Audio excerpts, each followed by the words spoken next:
The female CEO was on stage hosting a long-awaited reunion ceremony with her long-lost younger sister. But what she didn't know was that the girl standing in front of her wasn't her real sister at all, and her real sister's body was lying lifeless in a nearby catering cart. Just an hour earlier, the scheming imposter discovered that the adopted girl in her family was actually the CEO's biological sister. Blinded by greed for $1 trillion inheritance, she murdered the real sister before the ceremony, then disguised herself and rushed to the event to take her place. Before leaving, she forced the housekeeper to hide the body, promising to pay off the housekeeper's son's debt in exchange. Terrified, the housekeeper obeyed, stuffing the body into a catering cart, and was about to dispose of it when she was stopped by the hotel manager. Panicked, the housekeeper froze, but the manager only urged her to hurry to the banquet hall. The ceremony was about to start. When the housekeeper arrived, the imposter quickly asked if the body had been taken care of. Fearing blame, the housekeeper lied and said it had been handled. Just then, the CEO walked over. The imposter immediately sent the housekeeper away, then led the CEO onto the stage, where the CEO joyfully declared she would give her long-lost sister half of her $1 trillion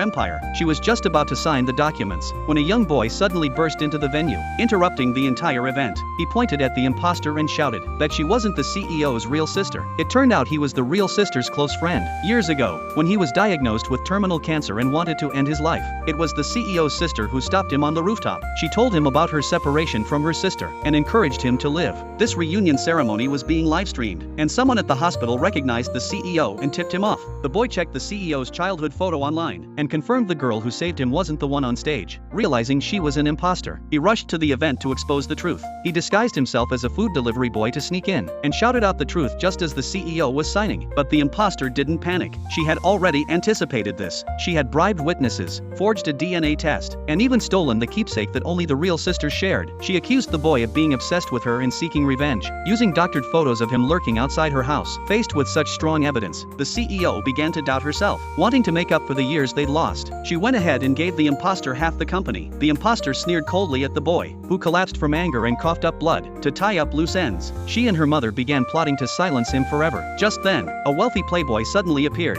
He had overheard their entire conversation and offered a deal. Rather than constantly fearing exposure, why not work with him to take full control of the company? Seeing her hesitate, he handed her his business card and gave her 3 days to decide. Meanwhile, the CEO started noticing strange inconsistencies. Her sister's personality and habits didn't match her memories at all. To be sure, she secretly ordered a new DNA test, but the imposter had already anticipated this and bribed someone at the hospital to swap the report. The CEO grew increasingly suspicious. The imposter decided to act first. She called the playboy to accept the deal. He laid out his terms. He would help her seize the company in return for 30% of shares and the position of vice president. Though reluctant, she agreed, trying to help her sister adjust. The CEO assigned her most trusted assistant as secretary, but the imposter